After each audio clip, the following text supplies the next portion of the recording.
नमस्कार, मैं हूं निकिता और आप देख रहे हैं सत्य हिंदी। एक नजर डालते हैं अब तक की सुर्खियों पर।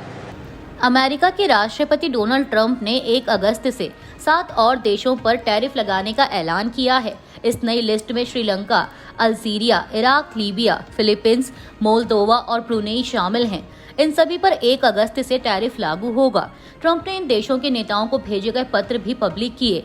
इनमें अमेरिका को सामान भेजते समय इन देशों में लगने वाले शुल्कों का जिक्र किया गया है। अब अमेरिका श्रीलंका, इराक, अल्जीरिया और लीबिया से आने वाले सामान पर 30%, मोल्दोवा और ब्रुनेई पर 25% और फिलीपींस पर 20% टैरिफ लगाएगा। ट्रंप ने अपने पत्र में लिखा है कि अगर कोई देश अमेरिका पर टैरिफ लगाता है तो अमेरिका भी उसी अनुपात में टैरिफ लगाएगा। उन्होंने यह भी कहा कि यह फैसला दोनों देशों के रिश्तों के आधार पर बदला भी जा सकता है। बता दें कि इससे पहले अमेरिका ने बांग्लादेश समेत 14 देशों पर एक साथ टैरिफ लगाने का ऐलान किया था। अमेरिका के राष्ट्रपति डोनाल्ड ट्रंप ने 1 अगस्त से ब्राजील पर 50% टैरिफ लगाने की घोषणा की है। उन्होंने ट्रुथ सोशल पर इस बारे में एक पत्र भी साझा किया। इस पत्र में ट्रंप ने ब्राजील पर अमेरिकी टेक कंपनियों पर हमला करने का आरोप लगाया है। ट्रंप ने ब्राजील सरकार पर पूर्व राष्ट्रपति जेयर बोल्सोनारो की जासूसी करने का भी आरोप लगाया। गौरतलब है कि बोल्सोनारो पर ब्राजील में 2022 में हुए आम चुनावों के नतीजों को पलटने का आरोप है। इस समय उन पर इसी मामले में एक मुकदमा चल रहा है। ट्रंप के ब्राजील पर 50% टैरिफ लगाने की घोषणा के बाद ब्राजील के राष्ट्रपति लुइस इनासियो लुला दा सिल्वा ने कहा है कि अमेरिका के टैरिफ के खिलाफ वह भी टैरिफ लगाएंगे। उन्होंने कहा कि उनका देश न्यायिक प्रणाली में किसी भी प्रकार का हस्तक्षेप स्वीकार नहीं करेगा। बता दें कि लुला पहले भी बोल्सोनारो के खिलाफ चल रहे मुकदमे पर टिप्पणी कर चुके हैं। उन्होंने कहा था कि ब्राजील किसी का भी हस्तक्षेप स्वीकार नहीं करेगा और कोई भी कानून से ऊपर नहीं है।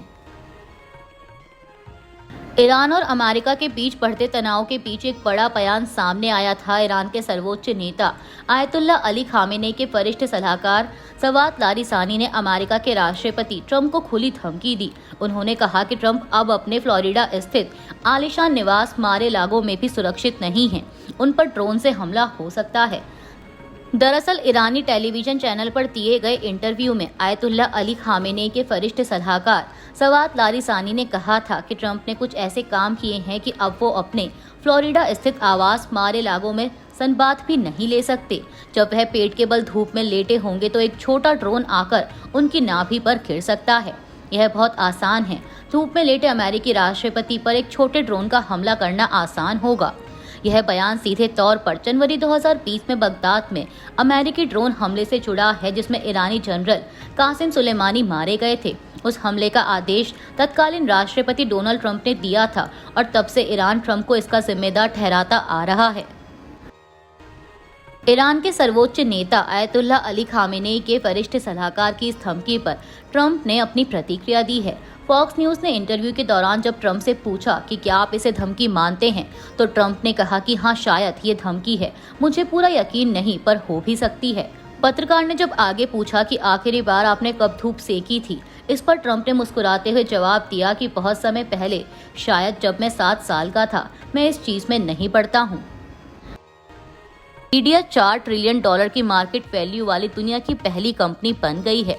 बुधवार को चिप बनाने वाली इस कंपनी के शेयर में 2.4% का उछाल आया और इसके दाम $164 तक पहुंच गए। आर्टिफिशियल इंटेलिजेंस तकनीक की बढ़ती मांग का लाभ कंपनी को लगातार मिल रहा है। अमेरिका की इस कंपनी ने जून 2023 में पहली बार $1 ट्रिलियन की मार्केट वैल्यू को छुआ था और तब से इसका बढ़ना जारी है। वेड बुश सिक्योरिटीज के टेक विश्लेषक डेन आइव्स का कहना है कि एनवीडिया के लिए यह एक ऐतिहासिक पल है। उन्होंने कहा कि इस वक्त एनवीडिया ही इकलौती कंपनी है जो यह सब कर रही है। उसके चिप्स नया सोना और तेल हैं। दिल्ली एनसीआर में गुरुवार सुबह 9:04 पर भूकंप के झटके महसूस किए गए। राष्ट्रीय भूकंप विज्ञान केंद्र ने भूकंप की तीव्रता रिक्टर स्केल पर 4.4 बताई है। दिल्ली एनसीआर में करीब 4 से 5 सेकंड तक भूकंप के झटके महसूस हुए। एनसीएस के मुताबिक भूकंप का केंद्र हरियाणा के झज्जर में था। इसकी गहराई जमीन से लगभग 10 किलोमीटर थी।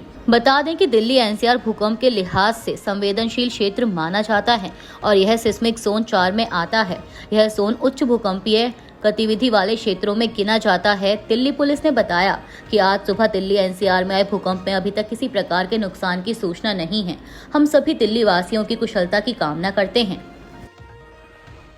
दिल्ली एनसीआर सहित उत्तर भारत के कई हिस्सों में जबरदस्त बारिश हो रही है। कई इलाकों में पिछले 24 घंटों के दौरान रुक रुक कर तो कई जगह लगातार बारिश का दौर जारी है।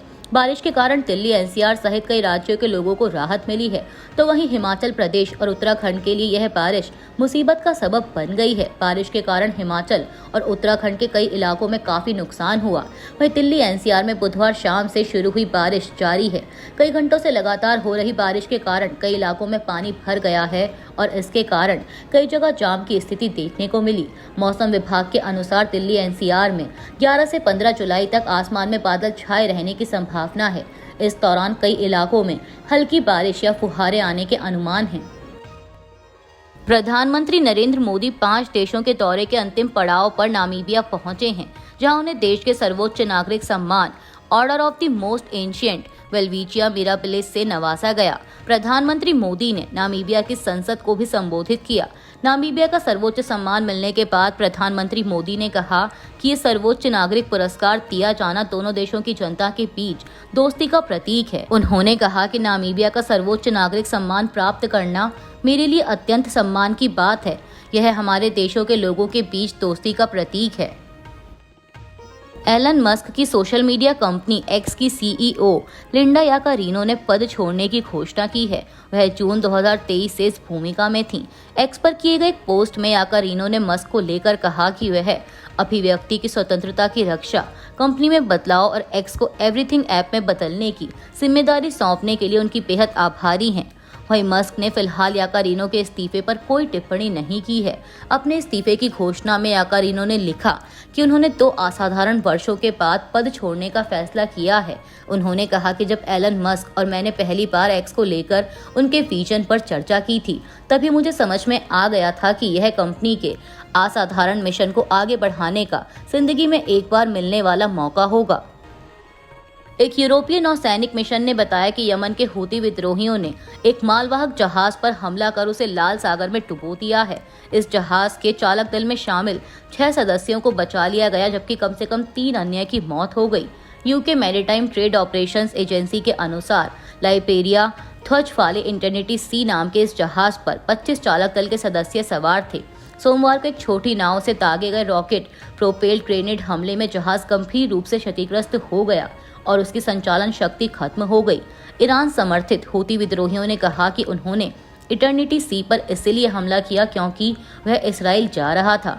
मीडिया रिपोर्ट्स के मुताबिक उन्होंने चालक दल के कई सदस्यों को भी बंधक बना लिया है। यमन में अमेरिकी दूतावास ने कहा कि हूती विद्रोहियों ने चालक दल के कई सदस्यों का अपहरण कर लिया है और उनकी तत्काल रिहाई की मांग की। अभी के लिए इतना ही। बाकी की देश दुनिया की बड़ी खबरों के लिए जुड़े रहिए सत्य हिंदी के साथ।